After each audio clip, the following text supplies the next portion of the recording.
मैंने माननीय उपराज्यपाल साहब को पत्र लिखा है और उनसे निवेदन किया है कि जिस तरह से अरविंद केजरीवाल ने पूर्व मुख्यमंत्री रहते हुए दिल्ली सरकार के सीएमओ ऑफिस का अकाउंट हाईजैक किया है या हम कहेंगे अपहरण किया है, उसकी दिल्ली सरकार के आईटी विभाग उसके खिलाफ कानूनी कार्रवाई करे और जो भी कानूनी प्रक्रिया के तहत कार्रवाई हो सकती है वो भूतपूर्व मुख्यमंत्री अरविंद केजरीवाल के खिलाफ होनी चाहिए और इस तरह की घटनाएं आगे ना हो उसके लिए भी हमने उनसे निवेदन किया है।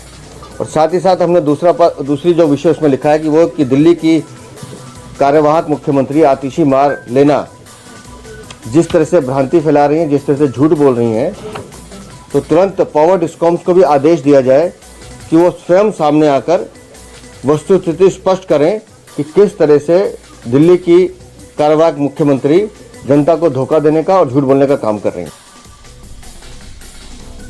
कार्यवाहक सीएम आतिशी ने बीजेपी के आरोपों पर सफाई दी। उन्होंने कहा कि इस विवाद की कोई वजह नहीं है क्योंकि इसका सरकार से कोई लेना देना नहीं है। अगर कुछ गलत हुआ है तो सोशल मीडिया प्लेटफॉर्म की जो लीगल पॉलिसी होगी उसके हिसाब से एक्शन होगा। ट्विटर जो अब एक्स के नाम से जाना जाता है उसकी बहुत क्लियर कट पॉलिसीज हैं अकाउंट ओनरशिप को लेके, बहुत क्लियर कट लीगल गाइडलाइंस हैं। तो जो लीगल गाइडलाइंस हैं उनके अनुसार ट्विटर के हैंडल को जो भी एक्शन लेना है वो लिया जाएगा। बीजेपी नेता मनजिंदर सिंह सिरसा ने यह कहा कि मोहल्ला क्लिनिक के नाम अब बदले जाएंगे। मोहल्ला क्लिनिक का नाम अब आयुष्मान आरोग्य मंदिर होगा। मनजिंदर सिंह सिरसा ये भी कहते नजर आए कि आपके फ्रॉड मॉडल को अब बंद करेंगे क्योंकि इसके जरिए नकली टेस्ट हुआ करते थे और नकली लोगों के नाम भर के पैसे कमाए जाते थे।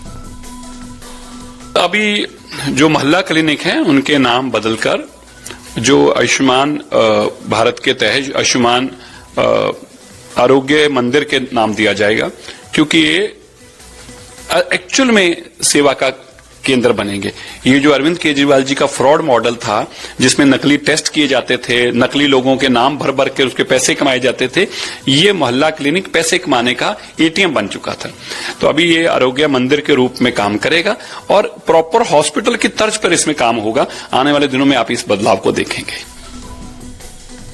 और देखिए मनजिंदर सिंह सिरसा जो आरोप लगा रहे हैं उसका जवाब हरियाणा आम आदमी पार्टी के अध्यक्ष सुशील गुप्ता ने दिया। उन्होंने कहा कि नाम बदलकर लोगों का ध्यान बांटना बीजेपी की पुरानी नीति है, लेकिन दिल्ली में सिर्फ नाम बदलने से काम नहीं चलेगा। बीजेपी सरकार को काम करके दिखाना होगा। सुनिए।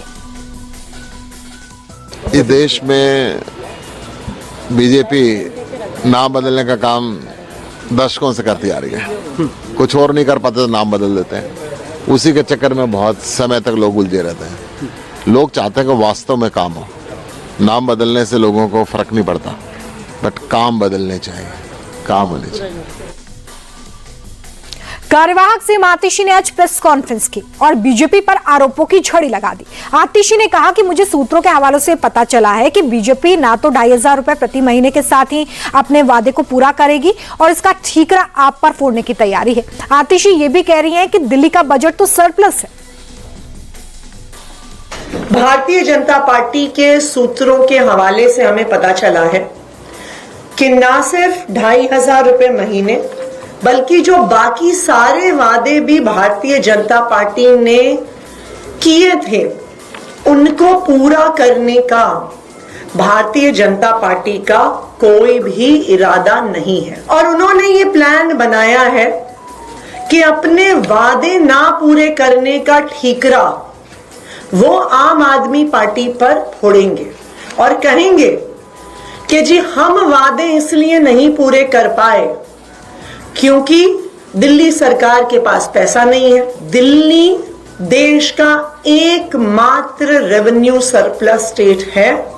तो मैं भारतीय जनता पार्टी को यह कहना चाहती हूं कि एक इकोनॉमिक ग्रोथ, इकोनॉमिक बूम करके आम आदमी पार्टी, अरविंद केजरीवाल जी की सरकार आज भारतीय जनता पार्टी को सौंप रही है।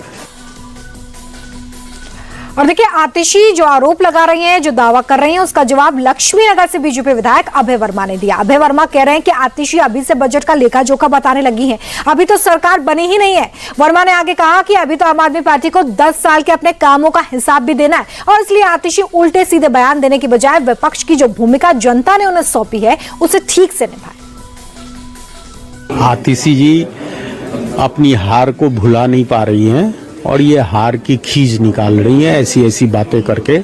यही लोग कहने वाले थे कि दिल्ली प्रॉफिट में चल रहा है, दिल्ली कभी भी डेफिसिट में नहीं गया। आज वो स्वयं कह रहे हैं 70,000 करोड़ जल बोर्ड के कहाँ गए, ये जवाब देना है। कैग की रिपोर्ट हाउस में क्यों नहीं पेश किया, सीएजी की रिपोर्ट, उस पे जवाब देना चाहिए।